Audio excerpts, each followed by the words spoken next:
Espace TV, les grandes gueules, tout sur les dessus de l'actu. Ahmed Camara, Zachary Milimono, Roby, Mohamed Djibril Camara, Moussa Moïsila, Lamine Girassi forment les grandes gueules. Bonjour à tous, fidèles téléspectateurs d'Espace TV et fidèles auditeurs de la radio Espace. Bienvenue dans les grandes gueules ce matin. Cette émission qui vous permet de comprendre l'actualité, décryptage à 100 degrés de l'actualité guinéenne et internationale, bien entendu.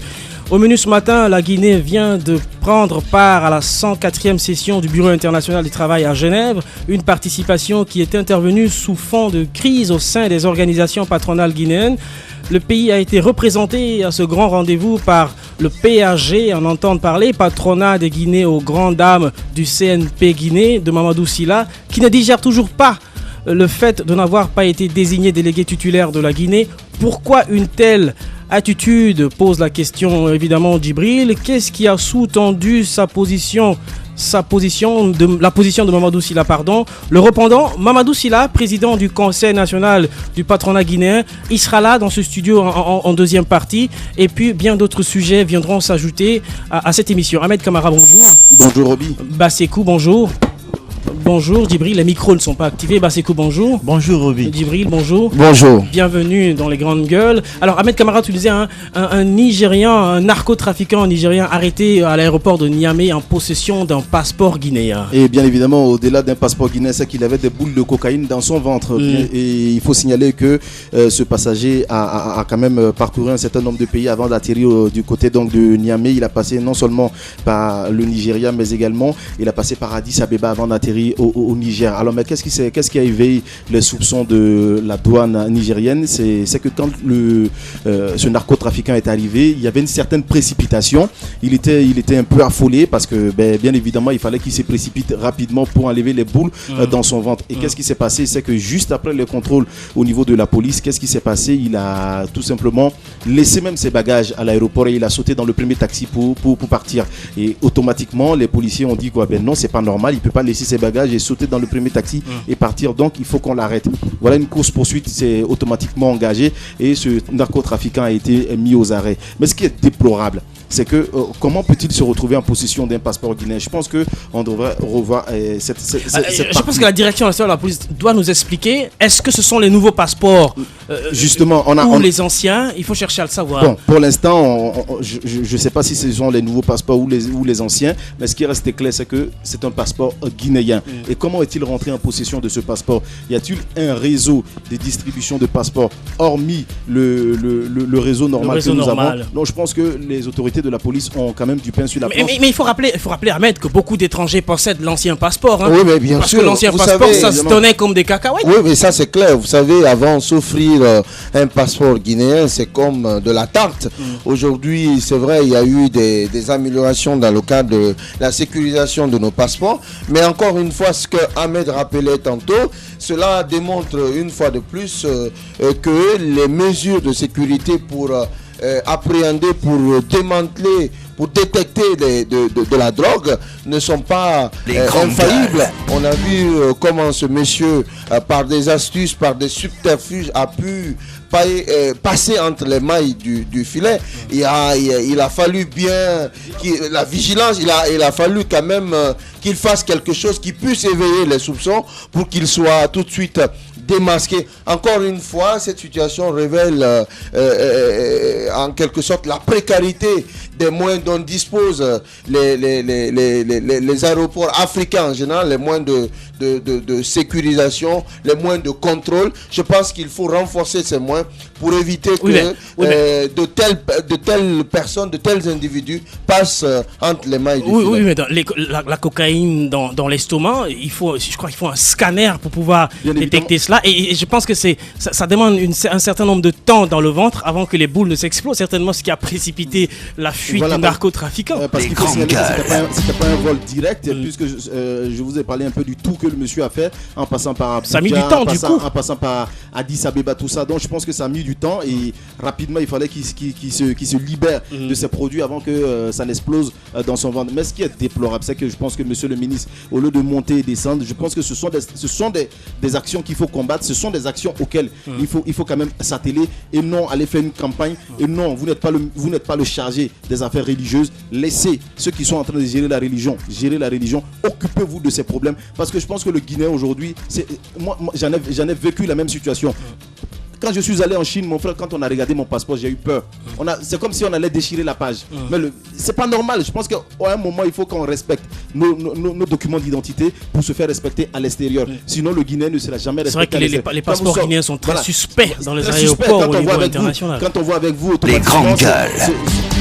Il y a une certaine suspicion, c'est pas normal. Et pas plus tard il y a 2 jours, un Guinéen me faisait cette confidence. Il a passé par Lisbonne. On est arrivé à Lisbonne, on l'a arrêté, on l'a fait manger pour voir exactement s'il n'avait pas de boules de cocaïne dans son ventre. Je pense que c'est pas normal. Le Guinéen a besoin d'être libre et c'est ce qu'on vous demande, monsieur le ministre. Battez-vous pour qu'on puisse être libre, mais cela aussi demande assez de travail pour que le passeport ne puisse pas être trafiqué. Moussa Moïse nous rejoint dans ce studio. Bonjour Moussa. Bonjour. Alors un trafiquant nigérien arrêté à l'aéroport de Niamey en possession d'un passeport guinéen, ça te donne quoi comme idée? Ce n'est pas seulement le fait qu'il soit en possession du passeport guinéen qui m'intrigue, c'est le fait que son arrestation soit liée au trafic de cocaïne qui me touche le plus. Oui, mais là, il a quand même une identité en tant que Guinéen. Oui, vous comprenez. Il a le passeport. Il n'a pas choisi la nationalité guinéenne pour ne rien, je me dis. Parce que tout simplement, le pays, on ne cessera jamais de le dire, est devenu aujourd'hui une sorte d'entrepôt pour le trafic de cocaïne. Les pour la cocaïne elle-même. Parce que pas plus tard que 2 semaines, on parlait de la rocambolex saisie de près de 100 kg par Diego et son équipe du côté de Port Autonome. Ça veut dire que la Guinée a encore du chemin à parcourir pour complètement lutter contre ce trafic de cocaïne. Le Niger, que ce monsieur choisisse la nationalité guinéenne, c'est parce qu'il sait que ce pays est devenu champion, en tout cas, dans le trafic de cocaïne. On fait partie, comme on l'a dit, ce rapport des Nations Unies, on fait partie de cette highway, de cette grande route de la cocaïne. Et donc, c'est un passage obligé, la Guinée, donc, pour que la cocaïne puisse accéder à l'Europe. Je pense que si on doit lutter réellement, il faut certes lutter pour que nos passeports soient plus sécurisés, mais il faut beaucoup plus lutter pour que la Guinée cesse de montrer un tel visage à l'étranger. Parce qu'en le faisant, nous jetons la suspicion sur chaque Guinéen vivant à l'étranger. Qu'il ait quelque chose à voir ou pas avec le trafic de cocaïne, parce qu'il est guinéen, et bien la première réflexion qu'un agent de contrôle peut avoir à l'étranger, c'est d'abord penser au fait qu'il vient d'un pays où le trafic de cocaïne est devenu monnaie courante. Donc il faut d'abord lutter à la racine contre ce phénomène, mettre les moyens qu'il faut à la disposition de l'anti-drogue et du grand banditisme, donc de Diego et de son équipe, éviter toutes ces guerres entre les différents services, parce qu'on est au courant. Il ne faudrait pas que au sein de la police et de la gendarmerie, on pense que le public n'est pas au courant de toute cette guerre qu'il y a entre eux lorsqu'il s'agit de saisie de cocaïne. On est au courant de tout, on ne partage pas tout le temps le même avis sur la question, sur ce qu'il faut faire de la cargaison, de la saisie. Il n'y a jamais de communication autour. Voilà, il y a la communication autour, mais il y a une véritable guerre qui se fait sous carte parce que on n'a pas le même sentiment sur la destination à donner à la cocaïne, donc à l'objet qui a été saisi. Donc il faudrait harmoniser les actions entre la police, entre la gendarmerie et les autres services spéciaux qui s'occupent de la lutte contre la drogue. Il faut éviter de passer sous silence les barons même qui sont au sein de ces services de sécurité ils sont connus, qui tirent les ficelles. Ils sont connus. Qui tirent les ficelles on va pas citer de nom, mais il y en a de célèbres qui sont connus, qui se promènent tranquillement dans la rue de Conakry. Et même le chef de l'État, quand même, bon sang de Dieu, il aurait pu lui-même donner le ton pour que cette lutte soit véritablement gagnée. Il aurait pu donner le ton pour que, comme au temps du CNDD, que vraiment les personnes sur lesquelles pèsent certains soupçons puissent être entendus et qu'on puisse ou même surveiller, ou même simplement surveiller. Ça ne se fait pas. Avant de donner la parole à Basekou, il faut rappeler que le Nigeria, la Guinée-Bissau et d'autres pays africains sont en pole position comme étant des pays pointés du doigt au niveau international, des pays étant les passages de la drogue. Basekou. Alors, écoutez, plusieurs interrogations se posent à l'annonce de l'arrestation de ce trafiquant de nationalité donc nigériane, arrêté avec la boule dans son ventre, il n'y a pas de présumé là-bas. C'est avec des termes juridiques. Oui, justement, juriste, en tant que juriste, il veut donc mettre en exercice ce qu'on appelle la présomption d'innocence. Mais ce qui est évident, c'est que c'est vraiment une mauvaise image pour la Guinée qu'une personnalité comme ça, un trafiquant de drogue interpellé, arrêté, qui a dépassé plusieurs frontières et qui est arrêté avec un passeport guinéen. Il y a plusieurs interrogations qui se posent, beaucoup de questions se posent. La première question, comment ce trafiquant de nationalité nigérienne a pu donc se doter d'un passeport, facile, hein. Non, d'un passeport guinéen, parce qu'on a vu ici, les sorties donc du ministre de la sécurité, du ministre de la sécurité et de la protection civile, annoncer sur tous les toits que la Guinée aujourd'hui, en tout cas en train de renforcer son dispositif en tout cas de contrôle en matière de sécurité. Que fait la police de l'air et des frontières? Comment ce trafiquant a pu se doter de ce passeport? C'est le gros point d'interrogation. Il faut qu'on nous explique. On ne peut pas comprendre que dans un pays normal, que des individus comme ça là, et vraiment qui sapent même, on va dire, l'image de la nation, se dotent d'un tel passeport. Et parlant du trafic de drogue, moi je voudrais quand même préciser ceci, parce que c'est quand même important. Et la Guinée est citée par un rapport des Nations Unies, Moussa Moïse le rappelait, comme une plaque tournante de trafic de drogue. Mais une annonce comme ça qui intervient quelques temps après donc cette saisie de drogue, on se rappelle, au port autonome de Conakry, c'est quand même vraiment contradictoire. Et l'omerta totale, hein, et je crois des autorités. Que des dispositions doivent être prises du côté des autorités guinéennes pour essayer vraiment d'endiguer ce fléau aujourd'hui, qui en réalité est en train vraiment de saper même l'honneur de notre nation. Pour obtenir très rapidement, pour obtenir un passeport aujourd'hui en Guinée, il faut le certificat de résidence, il faut l'extrait de naissance, etc. Mais ça on peut contourner tout ça. La question n'est pas là. C'est ce que j'essaie de vous dire. Ça, pour l'obtenir, vous n'avez pas besoin d'aller vider votre compte. Vous savez, votre chef de quartier, oui, quand même. Non, mais les certificats de résidence. C'est tellement simple. On vous donne un certificat de résidence sans nom, sans rien. Déjà cacheté. Vous le remplissez vous-même. Vous mettez le nom de chef de quartier que vous voulez. Si vous voulez, vous mettez Mamandouba Souma. On vérifie jamais c'est le chef de quartier. Si vous voulez, vous habitez à Anta, vous mettez que vous habitez à Kaloum, etc. Et vous allez avec ça, avec un extrait de naissance fait à la va-vite dans un coin. Vous allez, vous êtes guinéen, vous obtenez le passeport. Écoutez, je pense que la question n'est pas fondamentalement à ce niveau. Je pense que la question de la lutte contre le trafic de drogue, c'est une question à la fois structurelle et organisationnelle. Aujourd'hui, la question de la lutte contre le trafic de drogue est devenue une question transversale. Ça touche tous les États. Donc aujourd'hui, ce qui s'est passé à Niamey révèle aussi la défaillance du système de communication, de collaboration entre les pays. Parce qu'il faut se rappeler que du fait que cette question soit transversale, il faut forcément une solution harmonisée. Donc il faut qu'il y ait une collaboration entre les services de sécurité des pays qui sont les plus touchés par le trafic de drogue. Donc cette situation révèle en quelque sorte la défaillance à ce niveau-là. Mais il faut aussi que, Moussa l'a rappelé tantôt, que les services de sécurité, que leurs moyens soient renforcés. Parce que les moyens dont ils disposent, ce sont des moyens assez rustiques, assez rudimentaires, pour pouvoir détecter avec une facilité déconcertante les trafiquants de drogue. N'eût été l'attitude. Mais il y a des moyens. On a doté la police de moyens. Par exemple, si vous prenez l'aéroport international de Conakry, il y a un scanner. Non, ce monsieur dont on parle, il a oublié ses bagages. Il a laissé ses bagages. Parce que ça chauffait dans la bille. Oui, il a voulu se faire la belle et c'est ce qui a éveillé les soupçons. Mais il n'a pas voulu se faire la belle. Il a refusé de faire le test même comme urinaire. Parce que ça chauffait dans le ventre, Ahmed Kamara. Il fallait qu'il se débarrasse de la poudre dans le ventre qui allait exploser et qui crée la mort. Ah oui, il y a un délai.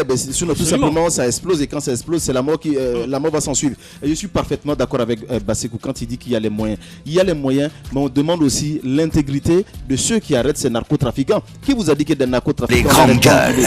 Mais ils sont libérés, on les arrête. Il y a des complicités à l'interne. Et qui sont les premiers complices? Ce sont les forces de défense et de sécurité. Oui, je le dis haut et fort parce que ça a été prouvé partout dans le monde. Les premiers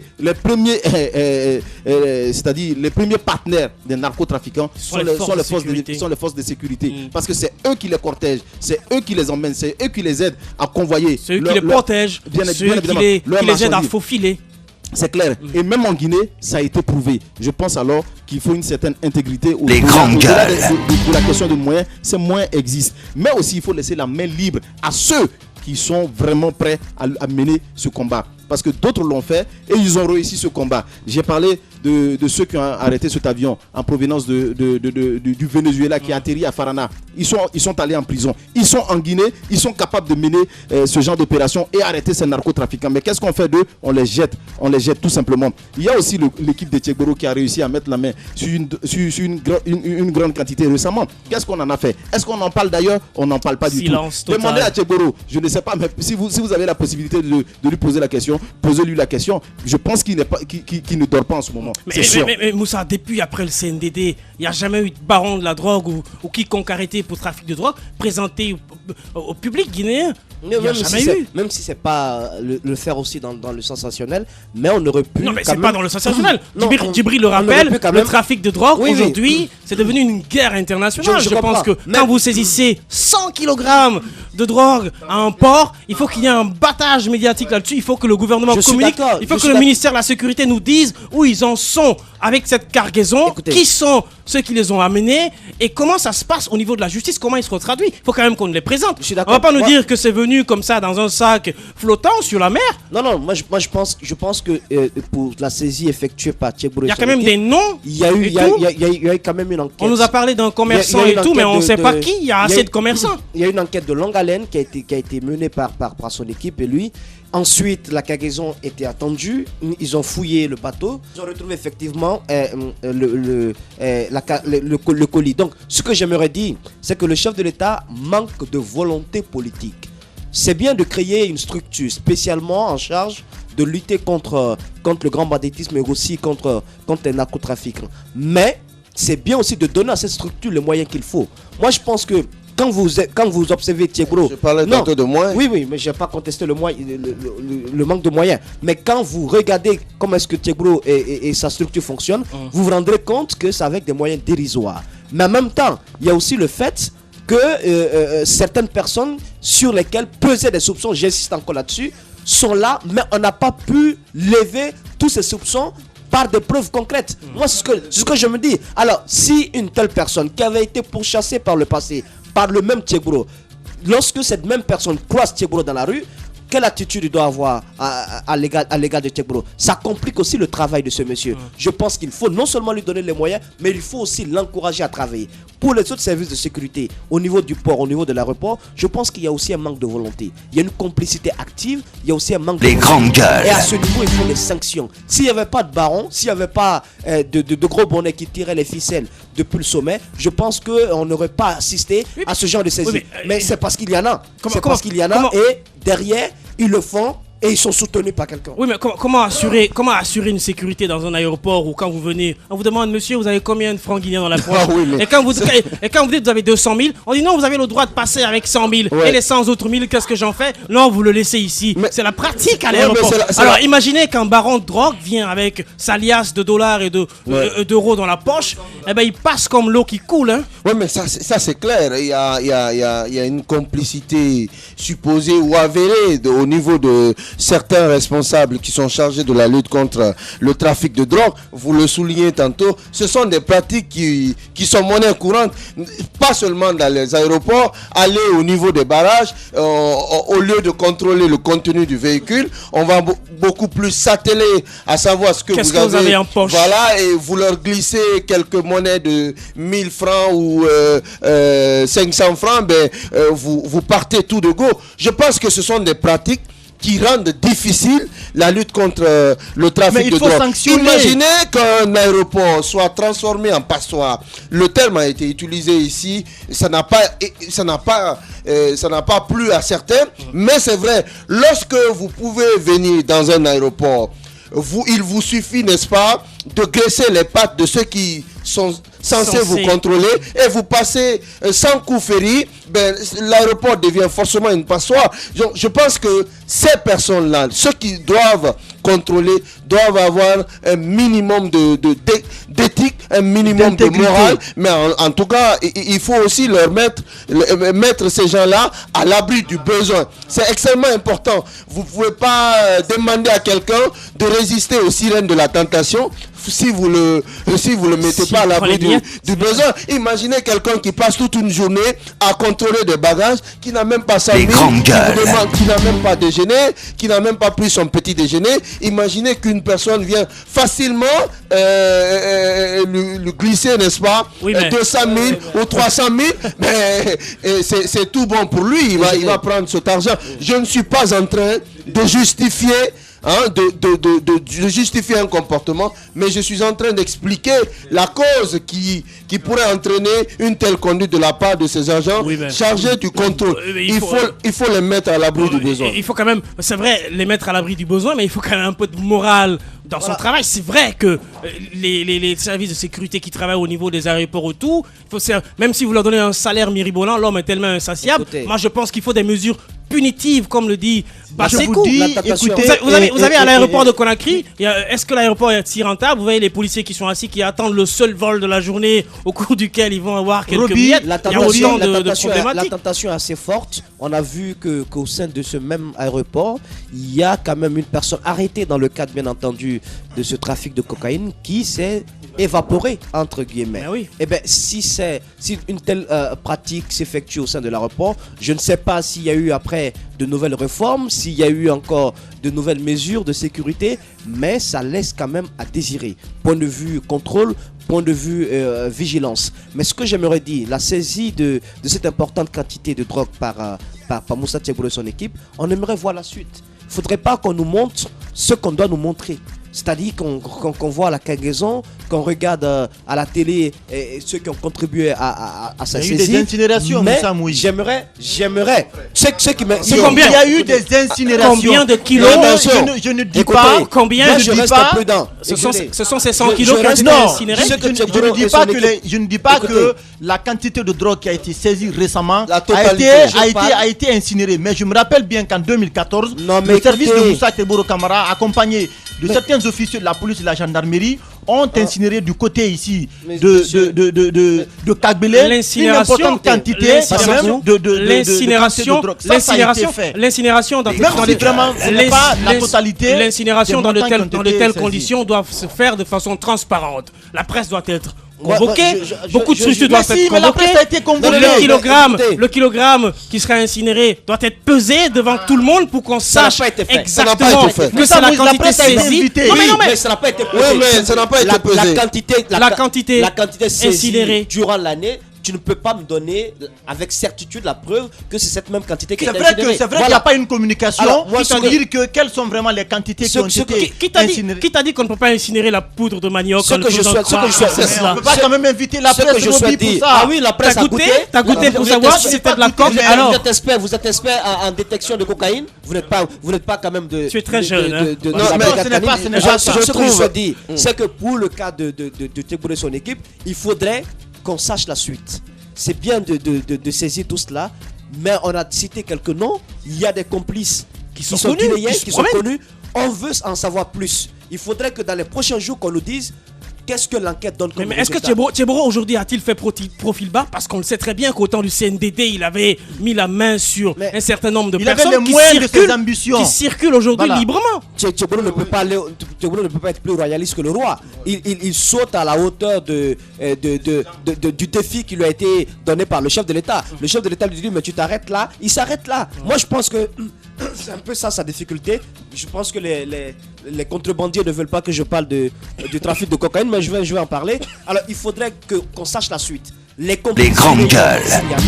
Ceux qui, depuis l'extérieur, passent par la Guinée pour faire de la Guinée un énorme entrepôt ou un passage obligé de ce trafic de cocaïne. On veut savoir quels sont les barons aussi cachés, tapis dans l'ombre, qui actionnent, qui activent ce commerce illégal. On veut savoir quels sont les bonnets blancs au sommet de l'État, parce que le rapport des Nations Unies quand même le signale qu'il y a des personnes haut placées qui continuent de soutenir ce trafic. On veut des noms cette fois-ci. C'est bien de saisir, c'est bien de montrer à la télé, mais montrez-nous les personnes qui le font.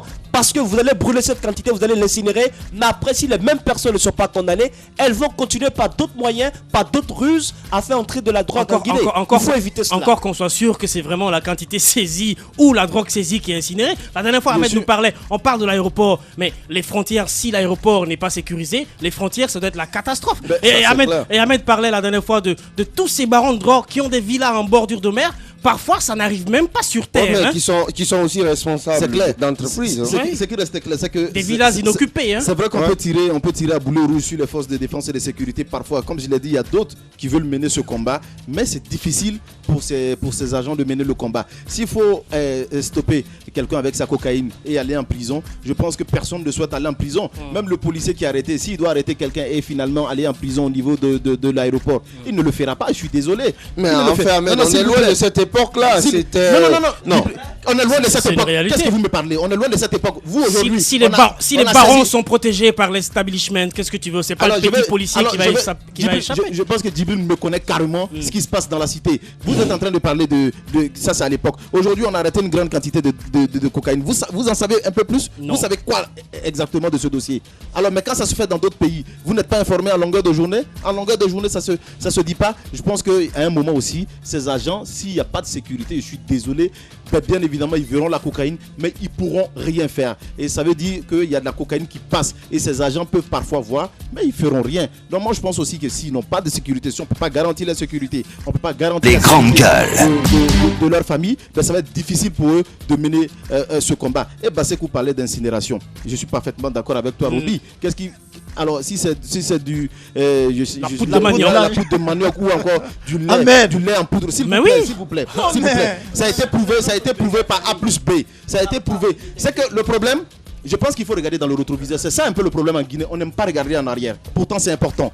Ce problème, dans ce pays, il a été déjà prouvé que de la drogue a été saisie et la même quantité de drogue revendue. Même si ce n'est pas la quantité en tout entière. Mais M. Tchegboro, la drogue qu'il a arrêtée, c'est dans sa maison qu'il va les mettre? Non. Ce n'est pas dans sa maison qu'il va les mettre. Il y a encore des services spécialisés qui sont chargés de conserver tout cela. Et après, il y a de l'incinération. Mais là où c'est conservé, est-ce que c'est bien conservé? Est-ce que ça ne peut pas se voler? Même dans les pays occidentaux, on enregistre ce genre de problème. Récemment, en France, un cas similaire s'est produit malgré qu'il y a les caméras et il y a tout. Chez nous, il n'y a même pas de caméras, où il n'y a rien, mon frère. On se sert à volonté. C'est que vous voulez ajouter quelque chose? Oui, moi je voudrais dire que la lutte contre le trafic de drogue, c'est un peu une question transfrontalière. Ce que je veux dire, il faut une collaboration entre les États pour pouvoir vraiment limiter les dégâts. Et ce n'est pas seulement au niveau de l'aéroport international que les dispositifs de sécurité, de contrôle doivent être renforcés. Parce que quand il y a la porosité de nos frontières, il y a des débarcadères ici à travers lesquels on peut facilement faire la navigation entre la Guinée-Bissau, la Guinée-Bissau et la Sierra Leone, le Libéria. Voilà des petits ports ici en réalité où on a la possibilité de prendre plus d'une tonne en tout cas de drogue, on met dans les petites pirogues et puis facilement on échappe à la vigilance des services de sécurité. Je crois qu'au niveau de ces débarcadères, on doit renforcer le dispositif de contrôle, mais également au niveau des frontières terrestres qui nous lient avec les États voisins, il est important de renforcer la sécurité. Et un peu plus loin, il faut que les services de sécurité, je vais parler de la police, la gendarmerie, essayent d'enterrer la hache de guerre parce qu'aujourd'hui, on est conscient qu'il y a des problèmes entre la police et la gendarmerie. Et tant que c'est comme ça, si les services de sécurité n'essayent pas un peu d'unir les efforts, il serait très difficile, à mon avis, Roby, de pouvoir limiter les conséquences, en tout cas, de ce trafic aujourd'hui qui place la Guinée comme une plaque tournante pratiquement à travers le monde. Les GG, on revient dans quelques minutes, juste après les pubs. Politiciens véreux, fonctionnaires corrompus, promoteurs immobiliers voyous, justice passive. La Guinée devient-elle mafieuse? Les grandes gueules d'Adafo Média ne lavent pas plus blanc, mais vous permettent de défendre votre pays en vous informant. Avec les grandes gueules d'Adafo Média, dénoncez les turpitudes, nous garantissons le secret des sources. Envoyez vos documents à espacefmguinée.info, rubrique Contact. Les grandes gueules d'Adafo Média ou le socle de la liberté d'expression en Guinée. Merci de nous rester fidèles auditeurs de la radio Espace FM. Suite FM aussi nous relaie cette émission et je vous rappelle que vous pouvez intervenir directement dans cette émission en réagissant sur le 8037 et vos messages défileront le soir. Au menu ce matin, toujours pas de dialogue amorcé entre pouvoir et opposition. L'opposition se donne 3 jours pour donner sa position. Le dialogue censé démarrer ce mardi est donc reporté, a annoncé le co-facilitateur du dialogue, Maître Cheikh Sako. Les espoirs d'une sortie de crise s'amenuisent-ils? Pour autant, le répondant, Monsieur Sidiki, oui je prononce très bien, Sidiki Diallo, il est le président de l'UMP, l'Union pour un mouvement populaire. Et puis en troisième partie, nous aurons certainement Mamadou Sylla que nous attendons incessamment dans ce studio. La Guinée vient de prendre part à la 104e session du Bureau international du travail à Genève, une participation qui est intervenue sur fond de crise au sein des organisations patronales guinéennes. Le pays a été représenté à ce grand rendez-vous par le PAG patronat de Guinée aux grandes dames du CNP Guinée de Mamadou Sylla qui digère toujours pas le fait de n'avoir pas été désigné délégué titulaire de la Guinée. Pourquoi une telle attitude? Qu'est-ce qui sous-tend la position de Monsieur Mamadou Sylla? Si tout se passe bien, nous aurons Monsieur Mamadou Sylla dans ce studio. Alors Ahmed, on parle du dialogue, le dialogue censé démarrer selon ce qu'on a appris aujourd'hui à midi, mais reporté selon le co-facilitateur de ce dialogue, Maître Cheikh Sako. Il faut signaler quand même que nous, on avait envoyé quelqu'un hier à la rencontre de l'opposition, mais rien de potable n'a filtré. Et l'opposition aurait donc demandé 3 jours pour continuer ses négociations afin de donner sa réelle position sur sa participation ou non à ce dialogue. C'est clair qu'on a longtemps demandé ce dialogue. Quand je dis on a longtemps demandé, je veux dire le peuple de Guinée, tout le monde, l'opposition. Je pense qu'il faut, comme on l'a dit, il faut des garanties. L'opposition souhaite avoir des garanties aujourd'hui. Et déjà l'annonce des arrêts au niveau des activités de la CENI, c'est déjà chose faite. Et je pense qu'il y a au niveau de l'organisation des élections communales. Bien évidemment, organisation communale ou quoi, ce qui reste clair, c'est important. Oui, ils ont arrêté de toutes les façons les activités. La CENI a donc arrêté à travers un courrier que le ministre d'État à la justice a donc adressé à cette institution. Je pense que l'opposition souhaite avoir aujourd'hui des garanties après ce dialogue, quand il y aura des accords. Est-ce que ces accords seront respectés? Donc je pense que c'est ce qui est important aujourd'hui. Mais nous demandons à l'opposition, comme on l'a toujours dit, d'aller à ce dialogue, parce que tout ce qu'on dit aujourd'hui, je pense que c'est autour de la table qu'on peut bien évidemment discuter de cela. Aujourd'hui, on est encore en train de perdre du temps. On est encore en train de perdre du temps. Finalement, on est à quelques jours maintenant, si on peut le dire ainsi, de la présidentielle. Il y a quand même un phénomène qui m'intrigue, Djibril, si tu permets, c'est qu'on a l'opposition qui accuse le pouvoir de jouer sur le temps. On a un pouvoir qui presse l'opposition à venir autour de la table du dialogue. Et finalement, on a quand même la classe politique qui rejette à chaque fois le jour où on va s'asseoir pour discuter. Finalement, à qui la faute en cas de retard? On est quand même à 4 jours de la présidentielle. On est dans une espèce de cul-de-sac dont on n'arrive pas à sortir du tout. Et on parle de cet éternel désaccord entre les acteurs politiques. Ahmed le soulignait tantôt, le ministre d'État de la Justice, qui est co-facilitateur de ce dialogue, rappelons-le, avait demandé à la CENI de geler ses activités pour 7 jours en ce qui concerne l'organisation des communautés. Donc, le pouvoir et l'opposition, ils ont un délai minimum d'1 semaine pour s'entendre. Faute de quoi, le processus électoral qui est déjà enclenché, et qui, à mon humble avis, est irréversible et va certainement continuer. On a en ligne Monsieur Sidiki Diallo, nous rappelle Idiba. Les grandes gueules. Monsieur Sidiki, bonjour. Bonjour Roby, bonjour Ahmed et à tous les autres collaborateurs et collègues de GG. Alors Monsieur Sidiki Diallo, comme on le disait, le dialogue censé donc commencer aujourd'hui ne débutera pas. Et vous, de toutes les façons, vous pensez qu'il n'y a pas nécessité d'aller au dialogue? Oui, pour nous, en ce qui concerne l'UMP, on estime que dans un pays normal, chaque institution a des rôles, des fonctions et des attributions qui lui sont dévolues par les lois de la République. Il suffit juste d'en faire usage et l'institution qui fera des manquements, il y a aussi des recours pour les victimes. Si la CENI pose des actes qui ne rassurent pas, l'opposition a la faculté de faire des recours. Et c'est valable pour les pouvoirs publics. Mais en même temps, M. Sidiki, le temps presse. La loi, qu'est-ce qu'elle dit sur ce qui constitue la véritable pomme de discorde entre l'opposition et la mouvance présidentielle, c'est-à-dire lors des élections? Oui, mais écoutez, ce qui est important, aujourd'hui, il y a déjà un manquement des pouvoirs publics dans l'organisation des élections communales. Mais ça, c'est consommé. Alors, ce qu'il faut sauver, c'est de ne pas encore aller à une autre violation des délais qu'il faut pour organiser les présidentielles. Les grandes gueules. Alors, au moins qu'on a violé un principe, qu'on ne viole pas encore une deuxième fois les lois de la République. Vous semblez séparer les deux scrutins, pourtant l'opposition les lie. C'est d'ailleurs l'une de leurs revendications. Si elle veut les communales avant les présidentielles, c'est bien parce qu'elle a des doutes sur la neutralité de ses conseillers communaux et tout ça. Est-ce qu'en allant directement au présidentiel, les doutes de l'opposition ne seront pas fondés? Mais vous savez, dans une république, on ne gère pas un État à travers des émotions, des doutes, des suspicions. Il faut être plus grand que ça. Moi, je crois aujourd'hui ce qu'il faut demander. Est-ce que la CENI, elle est indépendante, elle est libre? Le ministre de la Justice ne peut pas demander à une institution indépendante de surseoir à ses activités. C'est une violation des lois de la République. La CENI, elle est libre, elle a fait un chronogramme, il appartient à tous les acteurs d'aller.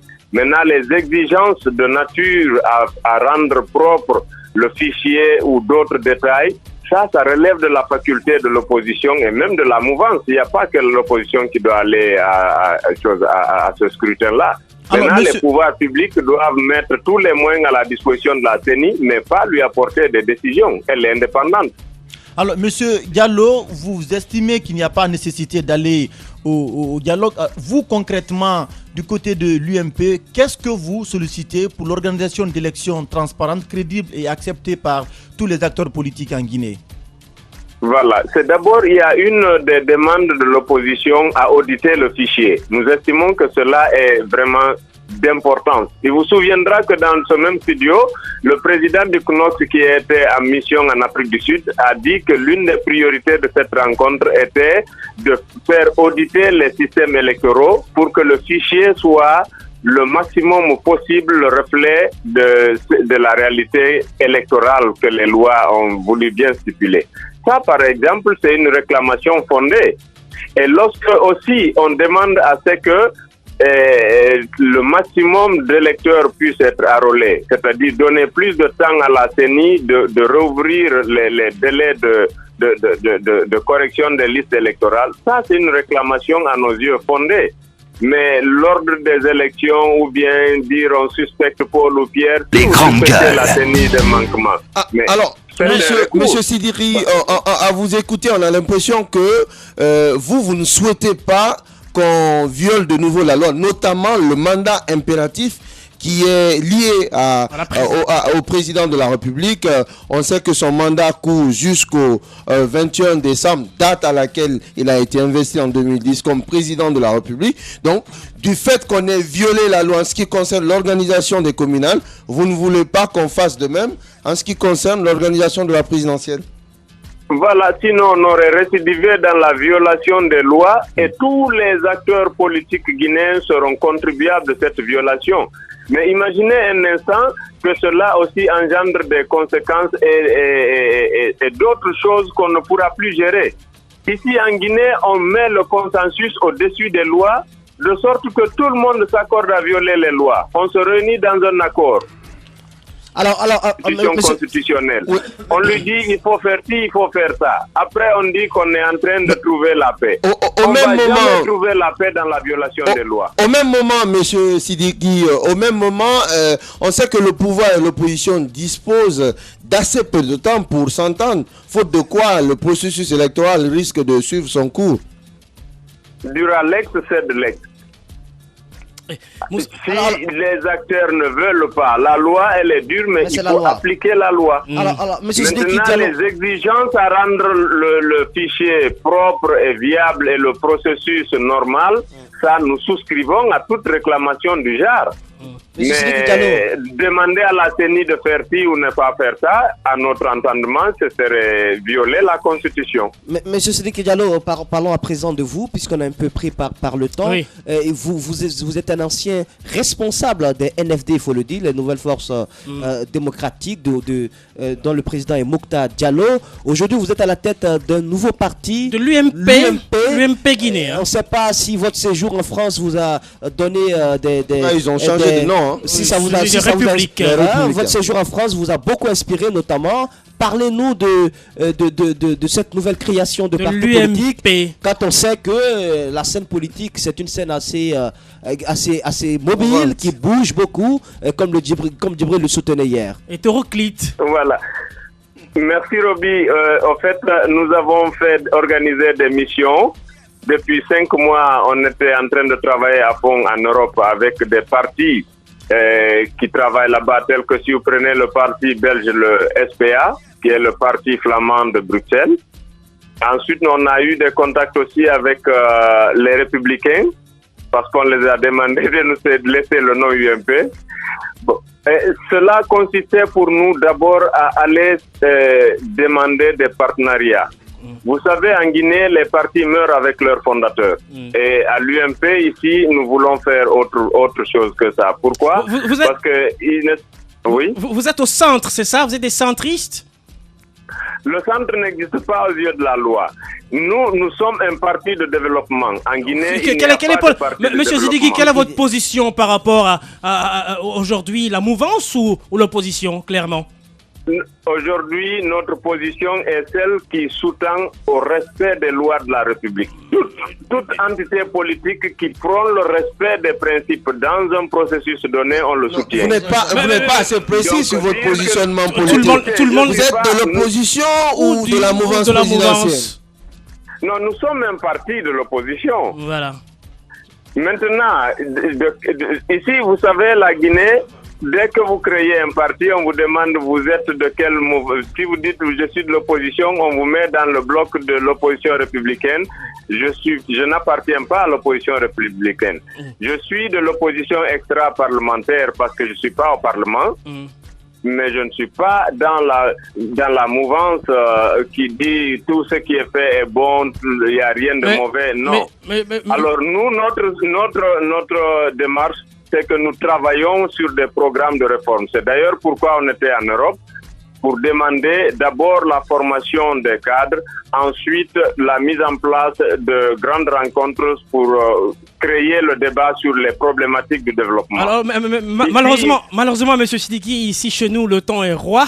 Merci d'être intervenu ce matin dans les GG, et tout le plaisir a été pour nous de vous entendre. 9h, 10h30 sur Radio Espace Guinée. Retrouvez les grandes gueules ou le débat citoyen sur la radio d'opinion. Savoir et comprendre l'actualité.